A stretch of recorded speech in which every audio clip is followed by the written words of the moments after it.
Through my journeys working as a Christian entrepreneur, there have been 7 specific mind traps that the enemy uses us to hold us back from walking in God's fullness. And understanding these traps isn't just about awareness, it's about transformation.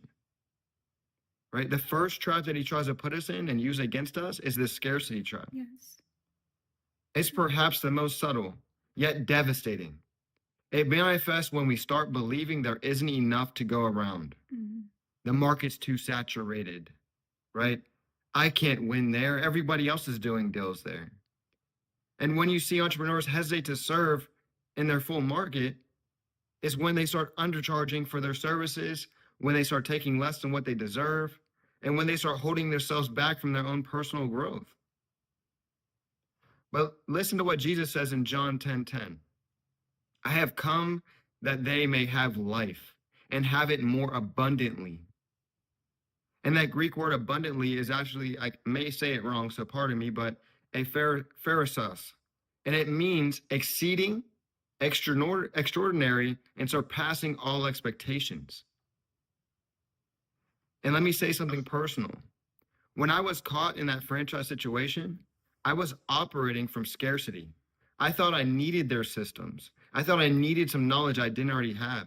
I thought I needed an extra network that I need to in order to succeed. But God showed me that He is our source of abundance. Mm-hmm. So what's the solution? We have to rewire our minds to align with God's abundance and mentality. Yes. Every day that I remember Philippians 4:19, and God shall supply all of your need according to His riches in glory by Christ Jesus. This isn't just about money. It's about understanding that God's economy operates differently than the world's economy. Can you say that one more time? That was so good. It's not always about money. It's understanding that God's economy operates differently than the world's economy. Yeah. And the second trap is the comparison trap, right? This is this trap that shows us our browsing history, consistently checking on competitors' websites, seeing what other people are doing on Facebook, seeing who's doing deals where, seeing how much they're making on their assignment fees, seeing how many views they're getting on social media, right? We're measuring our chapter 1 against somebody else's chapter 20. Yes. Or Courtney likes to say, your day 1 versus someone's day 100. But Galatians 6:4 through 5 says, each one shall test their own actions. Mm-hmm. Then they can make pride in themselves alone, without comparing themselves to someone else, for each one should carry their own load. And here's what's fascinating about that trap. It actually creates a neural pathway of inadequacy in your brain.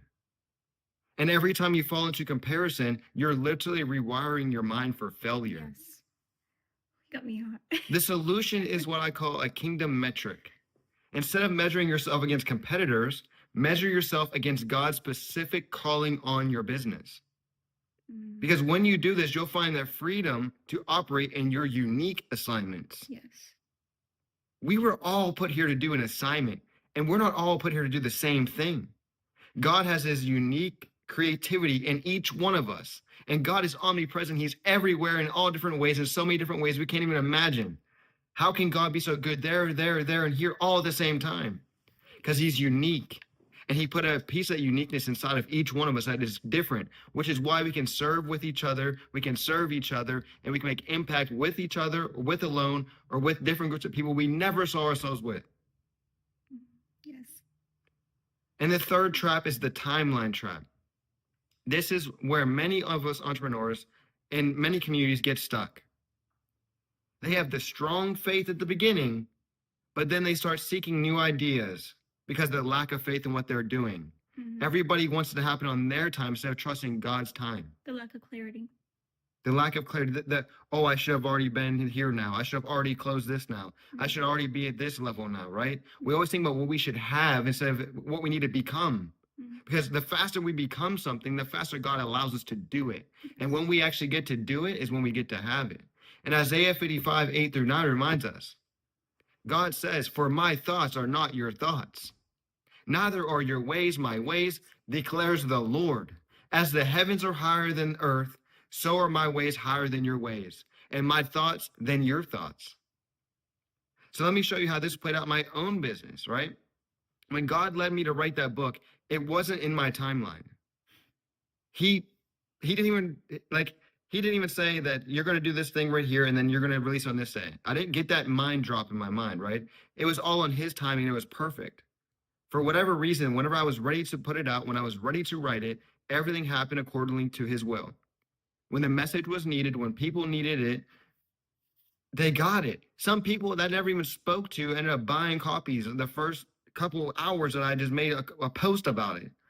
And I'm seeing my Stripe account go bloop, bloop, bloop. And I'm like, I don't even know these people. I don't even know that they're even following me, right?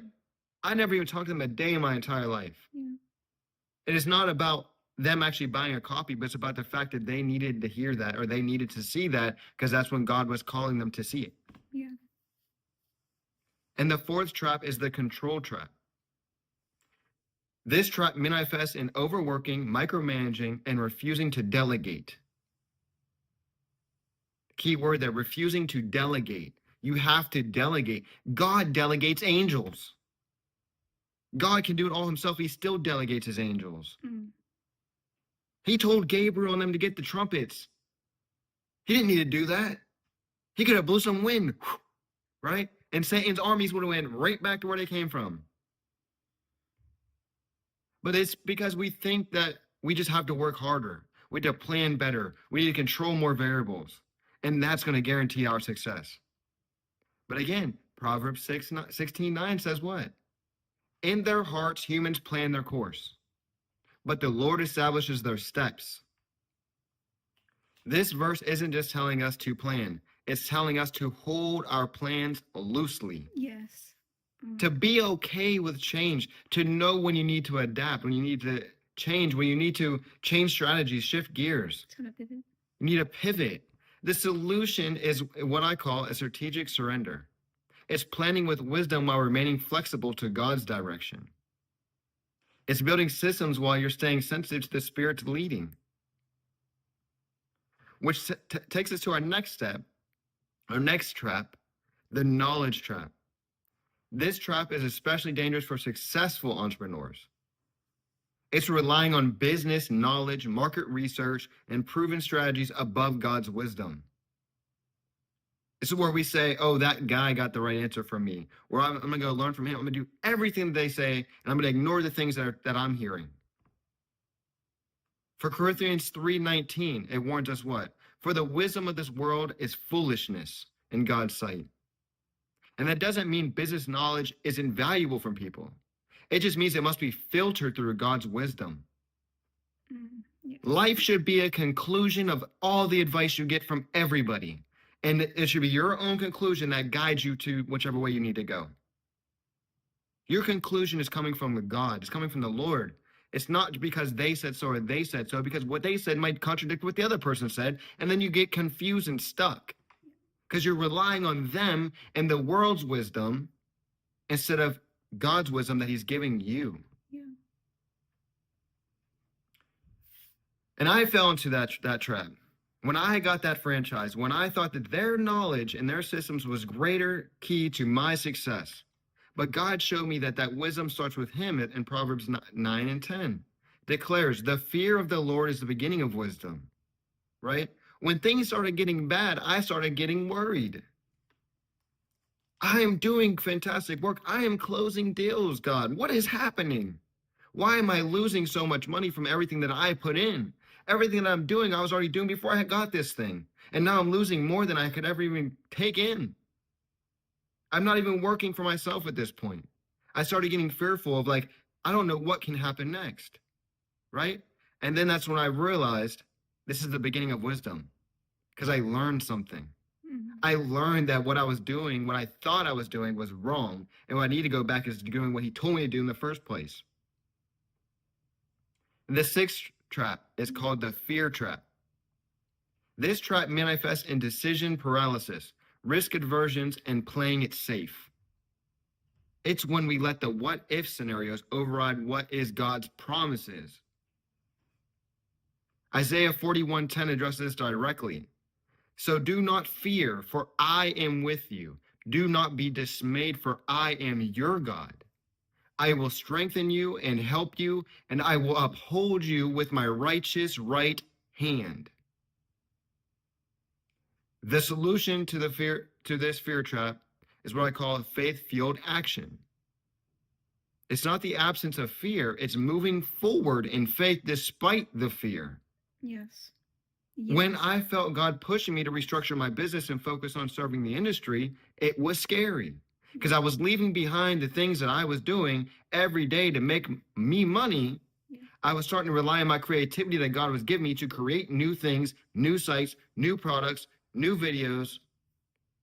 And it was scary, but I was being obedient because that proved better than me being comfortable.